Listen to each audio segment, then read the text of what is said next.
안녕하세요, 라퍼입니다. 오늘은 10년 넘은 차 토스카를 시승을 해 보도록 하겠습니다. 지금 여러 군데 수리를 하고 있어요. 뭐 진동도 있고 전동 시트도 고장이 나고 해서 지금 그 부분을 다 수리를 했거든요. 그 정도 지금 컨디션은 나오고 있는데, 지금 당연히 새 차의 그 컨디션은 아니겠죠. 어느 정도의 성능이 나오는지 10년 전 자동차가 지금의 차들하고 비교했을 때 과연 탈만한 가치가 있는지를 중점으로 한번 소개를 드려보도록 하겠습니다.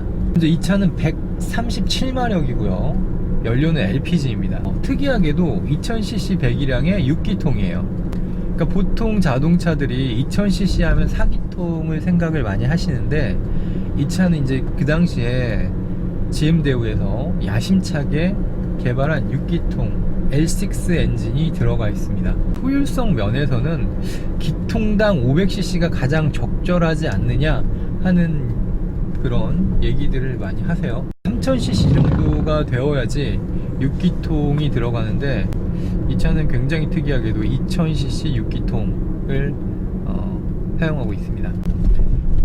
제가 봤을 때는 이제 이거는 완전 개인적인 추측인데, 아무래도 당시에 우리나라 그 세제 정책상 2000cc가 넘어가면 약간 대배기량으로 보는 경향이 굉장히 강했어요. 그래서 2.5 모델이 거의 안 팔렸죠. 그러니까 2.0, 2.5 모델 이렇게 두 모델이 출시가 되면 2.5 모델은 거의 뭐 판매량이 아주 적었죠. 그랬기 때문에 2.0으로 하면서도 6기통의 부드러움을 동시에 만들어보자 하는 그 엔지니어들의 어떤 철학이 반영돼서 만들어진 엔진이 아닐까 하는 생각을 해봐요. 어찌 됐건 간에 소비자 입장에서는 특이한 엔진을 경험해 본다는 건 좋은 경험이죠. 137마력인데요 이렇게 일반적으로 주행했을 때의 느낌은 그렇게 나쁜 편은 아니에요. 특히나 6기통이다 보니까 그 4기통에서 느껴지는 것보다는 좀 더 부드럽다고 할 수가 있어요. 아무래도 기통수가 많아지면 많아질수록 그 하나의 그 기통이 담당해야 되는 그 회전의 영역이 줄어들죠. 그렇다 보니까 그 회전 질감이라고 할까요? 이게 부드러울 수밖에 없습니다. 왜냐하면 720도 회전할 때 하나가 담당해야 될 역할이 작아지기 때문에 기통이 담당하는 부하가 적어지는 거죠. 그래서 기통이 많아지면 많아질수록 자동차가 부드러워지는 건 사실입니다. 물론 요즘 뭐 4기통 가지고도 뭐 6기통 느낌을 나게 만든다고 하는데, 저는 일단 잘 모르겠고요. 어찌됐건 간에 물리적으로는 그렇습니다. 밟아보면 차가 폭발적으로 빵 치고 나간다 그런 느낌은 없어요, 사실. 왜냐면 마력수 자체가 140마력 언저리이기 때문에 그렇게 출력이 높다고 볼 수는 없죠. 근데 확실한 것은 굉장히 부드럽다는 생각이 들어요. 그래서 쭉 밟아보면 굉장히 엔진이 부드럽게 회전한다 라는 생각이 많이 듭니다. 그래서 이 차의 이제 첫 번째 장점이라고 생각되는 거는 굉장히 엔진이 부드럽게 돌아간다. 2000cc 엔진임에도 불구하고 그 운전자에게 전해주는 느낌이 편하고 부드럽다 라는 생각이 들어요. 그 토크가 19.5 토크거든요. 보통 2000cc 자연흡기 모델들이 그 정도 토크가 나오죠. 20 언저리 위아래로 나오는데, 그 정도 토크라면은 무난한 수준이라는 생각이 들어요. 그렇게 뭐 높지도 않고 낮지도 않고 그런 수준의 토크입니다. 자, 지금 국도를 제가 쭉 운행을 해보고 있는데요. 그래서 137마력과 19.5 토크의 힘이 부족하냐? 일반적으로 이렇게 우리가 실용 영역에서 주행했을 때는 뭐 전혀 부족하다는 생각은 들진 않습니다. 실용 영역의 구간은 0km에서 110km 정도까지가 되는데요.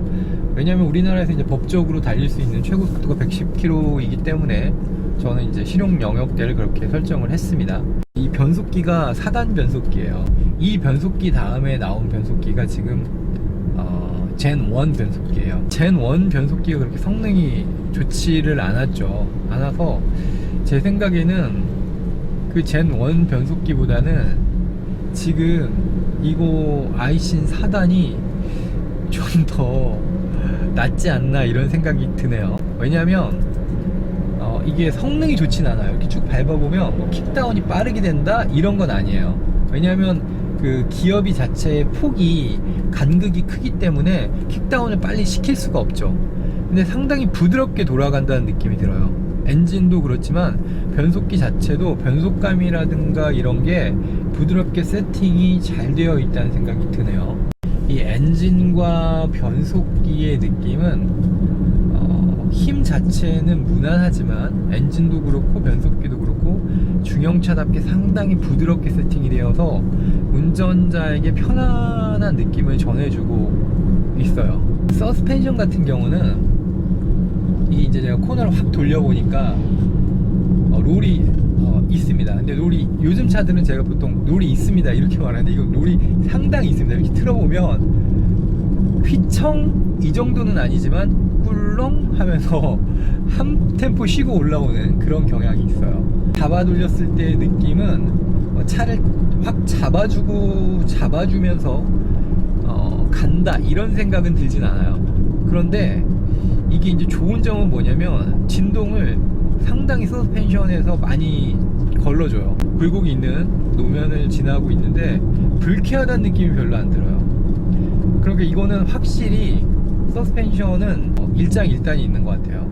조여놓으면 어떤 스포츠성이나 이런 건 좋지만 승차감 면에서는 좀 퇴보할 수밖에 없는 그런 점이 있습니다. 방지턱 같은 걸 한번 넘어보면 브레이크를 안 밟고 그냥 살짝 엑셀레이터만 떼고 넘어도 상당히 부드럽게 넘어갑니다.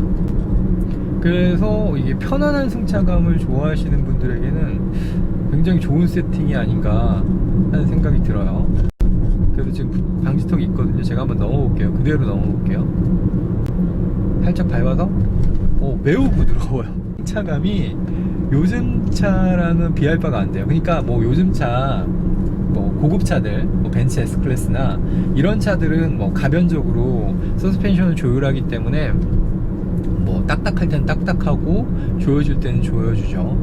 그렇지만 제가 말하는 것은 이제 보편적인 2.0 중형 세단을 기준으로 말씀을 드리고 있습니다. 달려봤을 때 그러니까 변속기를 끝까지 밟으면 되네요. 되긴 되는데 빨리 이거를 쉬프트 업을 시켜줘요. 그러니까 끝까지 꾹 이렇게 밟고 있으면 킥다운이 되긴 되는데 어지간히 밟아가지고는 이거를 쉬프트 다운을 계속 유지시키지는 않고요. 바로 기어를 올려줍니다. 그러니까 RPM 자체가 밟아도 그렇게 많이 올라가는 그런 변속기 세팅은 아닌 것 같아요. RPM을 끝까지 올리면 올리는데 어지간히 밟아서는 이거를 4단으로 기어 단수를 빼주는 것 같습니다. 그러니까 아무래도 변속기 보호 로직이 작동을 하는 것 같아요. 그래서 지금 상당히 밟고 있는데 이 RPM을 아무래도 수동 모드가 없기 때문에 얘가 조작을 하면서 가는 것 같아요. 그래서 밟고 이렇게 꾹 밟아도 이제 들어갔는데 바로 단수를 유지를 시켜주는 게 아니라 3단으로 이렇게 유지를 시켜주는 게 아니라 4단으로 바로 올려버려요.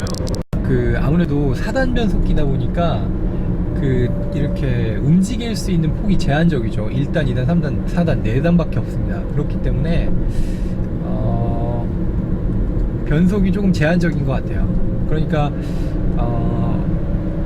편안하게 주행할 때는 전혀 문제가 없는데 힘을 좀 써야겠다 하면은 만약 6단이면은 6단과 5단의 기어비 자체가 폭이 그렇게 크지 않기 때문에 좀 밟아주면 5단을 유지하면서 가주는데 이거는 힘의 차이가 발생되면 바로 힘이 넘친다 생각되면은 3단으로 최고 단수로 올려버리는 그런 세팅입니다. 3단을 한번 넣어봤는데요. 3단을 넣으니까 그래도 가속감이 좀 나와요. 근데 왜냐하면 이게 지금 D 모드에 놓고 달리게 되면은 바로 올리거든요. 쉬프트업 해서 바로 올리기 때문에 가속감이 그렇게 느껴지진 않거든요. 근데 지금 3단 넣고 쭉 밟아보니까 아무래도 기어를 3단에 고정시키고 쭉 밟아주니까 그래도 가속감이 좀 나오는 것 같아요. 근데 이걸 뭐 계속 쓰기는 굉장히 무리죠. 이거를 가속하겠다고 할 때마다 3단을 놓고 달린다? 잘 들어가지도 않아요. 속도가 어느 정도 있을 때는 3단으로 이 기어가 잘 빠지지도 않고 그렇기 때문에 이거 3단을 쓰는 거는 뭐 죽자고 달릴 거 아니면은 좀 비추고요. 그냥 4단으로 D 모드에서 편하게 주행하시는 걸 추천드립니다. 그래서 이 차는 전반적으로 봤을 때는 굉장히 뭐 엔진, 변속기, 서스펜션까지 모두 부드러운 세팅입니다. 지금까지 들어간 돈은 100만원 정도 쓴 것 같아요. 100에서 110만원 정도. 일단 안전벨트를 바꿨고요. 여기가 틀어져서. 그리고 전동 시트도 바꿨습니다. 전동 시트 자체를 바꾼 건 아니고 버튼이 제대로 작동이 되지 않아서 전동 시트를 교환을 했고요. 그 다음에 뒤에 후방 경보기가 고장이 나서 후방 경보기도 수리를 했습니다. 그렇게 안전벨트, 후방 경보기, 그 다음에 전동 시트, 그리고 점화 코일, 그 다음에 인젝터까지 해서 한 110만원 정도 수리비가 든 것 같아요. 센터 기준. 처음에 가지고 왔을 때랑 비교를 해보면 이렇게 운행할 때 상당히 편해요. 처음에는 이제 부조도 있었고 후방도 안 되니까 후진할 때도 불편하고 했는데 그런 부분이 처리가 되다 보니까 운행하는데 만족감이 많이 높아진 것 같다는 생각이 들어요. 중고차를 탄다는 게 아무래도 비용 절감 그리고 효율성 이런 걸 따져서 중고차를 타는 거잖아요. 그러니까 내가 이 차를 가지고 왔을 때, 중고차를 구매할 때 가지고 왔을 때 그런 효용성을 잘 따져봐야 될 것 같아요. 이 차가 지금 신차값 대비 지금 중고차 가격은 거의 없다고 봐야 되죠. 뭐 100만원 되고 매입가는 한 100만원 될까요? 이 정도 될 것 같아요. 판매가는 뭐 2, 300 될 수도 있겠지만 그런 차에 수리비를 2, 300을 드린다. 만약에 내가 2, 300을 들여서라도 만족감 있게 타겠다, 뭐 5년 이상 타겠다 하면은 제 생각에는 드려도 된다고 생각해요. 그 차가 충분히 가치가 있는 차고 내 예산을 봤을 때 뭐 2, 300만원 주고 사와서 2, 300만원 들여서 그 차가 가진 효용성을 최대한 끌어낸다면 뭐 문제는 없다고 생각을 해요. 그런데 정비에 문외한이다, 정비를 잘 모르고 차에 추가적으로 돈 들어가는 게 아깝다, 그런 분들은 굳이 돈 쓰지 마시고 제 생각에는 중고차 가격 뭐 2, 300만원에 뭐 이 차를 기준으로 한다면 2, 300만원에 수리비용 2, 300만원에서 한 5, 600만원을 넣고 신차로 가는 게 확실한 답이 아닌가 이런 생각이 드네요.